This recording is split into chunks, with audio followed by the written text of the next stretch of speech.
அனைவருக்கும் வணக்கம். இது சங்கிலியன் செய்திகள். செய்திகள் வாசிப்பவர் எஸ். கலாதேவன். இன்றைய இலங்கை இந்திய பிரதான செய்திகளின் தலைப்புச் செய்திகள். பிரபல தமிழ் தொழிலதிபர் கடத்தலில் சிக்கிய மஹிந்தவின் பாதுகாப்பு அதிகாரி. சம்பத் மனம்பேரியிடம் வசிம் தாஜுதீன் மரணம் தொடர்பான புதிய விசாரணைகள். பழைய அரசாங்கத்தில் இருந்தவர்கள் பொய் சொன்னார்கள், அனுர அரசாங்கம் பொய் சொல்லவில்லை. SP திசாநாயக்க. நாட்டில் உள்ள 1,60,200 கர்ப்பிணி தாய்மார்களுக்கு 5,000 ரூபாய் பெறுமதியான உணவுப் பொதிகளை வழங்குவதற்கு அரசாங்கம் நடவடிக்கை எடுத்துள்ளது. அமைச்சர் சரோஜா சாவித்ரி போல்ராஜ். பெரும் அதிர்ச்சி ஏற்படுத்தப் போகும் விஜயின் CCTV காட்சிகள். விஜய்க்கு ஆதரவாக பாஜகவை குற்றம் சாட்டும் சீமான்.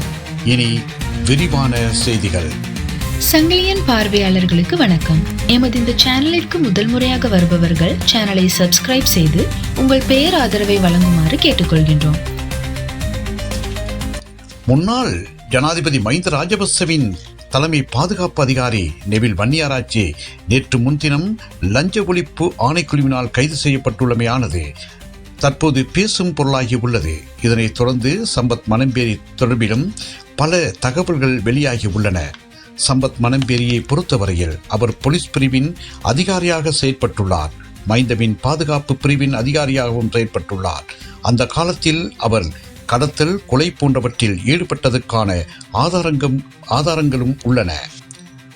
சம்பத் மனம்பேரியிடம் வசிம் தாஜுதீன் மரணம் தொடர்பான புதிய விசாரணைகள். சம்பத் மனம்பேரி போதைப் பொருள் வழக்கில் கைது செய்யப்பட்டு விளக்கமறியில் வைக்கப்பட்டிருந்த நிலையில் ரக்பி வீரர் வசிம் தாஜுதீன் மரணம் குறித்தும் புதிய விசாரணைகள் ஆரம்பிக்கப்பட்டுள்ளன என்று அமைச்சர் நலிந்த ஜெயதிச தெரிவித்துள்ளார்.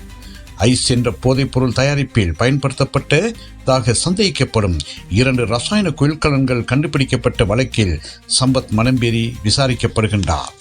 பழைய அரசாங்கத்தில் இருந்தவர்கள் பொய் சொன்னார்கள், அனுர அரசாங்கம் பொய் சொல்லவில்லை. SP திசாநாயக்க.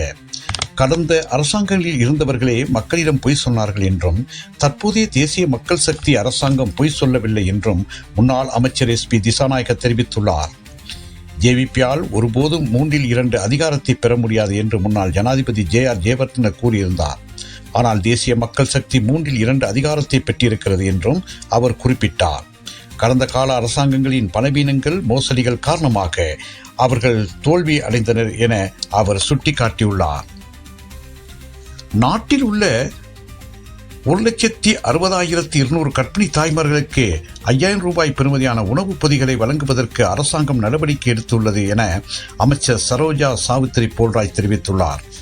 அனைத்து தாய்மார்களுக்கும் எந்த தடையும் இன்றி கிடைக்க வேண்டும். அநேக தாய்மார்கள் குடும்ப வறுமை காரணமாக சரியான ஊட்டச்சத்து நிறைந்த உணவுகளை உட்கொள்ளாமல் குழந்தைகள் மந்தபோசும் நிலையில் அவர்கள் காணப்படுகின்றார்கள். இந்த நிலை வறுமை கோட்டிக்கு கீழ் வாழும் குடும்பங்கள் பெரிதும் பாதிப்படைகின்றது. எனவே அனைத்து கர்ப்பிணி தாய்மார்களுக்கும் பெற்று பயனடைய வேண்டும் என கூறியுள்ளார்.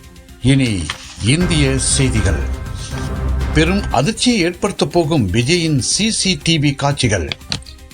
கரூரில் தமிழர் வெட்டிக்கழக பரப்புரை கூட்டத்தின் போது இடம்பெற்ற துயரச் சம்பவம் தொடர்பில் CCTV காட்சிகளை போலீசாரிடம் ஒப்படைக்க சொன்ன உயர் நீதிமன்ற உத்தரவைக்கு அமைய அவற்றை கொடுக்க தமிழர் வெட்டிக்கழக தலைவர் விஜய் ஒப்புக்கொண்டதாக தகவல்கள் வெளியாகியுள்ளன.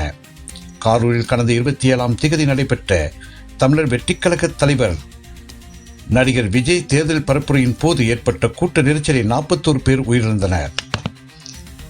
விஜய்க்கு ஆதரவாக பாஜகவை குற்றம் சாட்டும் சீமான். கரூர் சம்பவத்துக்கு விஜய் பொறுப்பேற்க வேண்டும் என்று நாம் தமிழர் கட்சியின் தலைமை ஒருங்கிணைப்பாளர் சீமான் தெரிவித்துள்ளார்.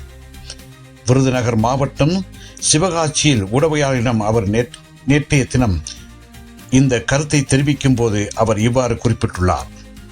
தொடர்ந்து கருத்து தெரிவித்த அவர், கரூர் சம்பவத்துக்கு விஜய் பொறுப்பேற்க வேண்டும். அனைத்துக்குமே காரணம் அரசு என்று கூறுவதை ஏற்க முடியாது. பாஜக விஜய்க்கு ஆதரவாக இருக்கிறது என்பது வெளிப்படையாக தெரிகிறது. பாஜக எம்பிகள் குழு இறந்தவர்களிடம் குடும்பத்துக்கு ஆறுதல் கூறுவதை விட திமுக அரசை குறை கூறுவதில் தான் மும்முரமாக உள்ளனர். கரூர் சம்பவத்துக்கு முதல்வர் பொறுப்பேற்க வேண்டும். கரூர் சம்பவத்துக்கு முதல்வர் பொறுப்பேற்க வேண்டுமென்று கூறுவர் மணிப்பூர் கலவரத்துக்கு யார் பொறுப்பேற்பார்கள் என்று அவர் கேள்வி எழுப்பியுள்ளார். இத்துடன் இன்றைய இலங்கை இந்திய பிரதான செய்திகள் நிறைவு பெறுகின்றன. மீண்டும் ஒரு செய்தியில் உங்களை சந்திக்கும் வரை அன்பு வணக்கம்.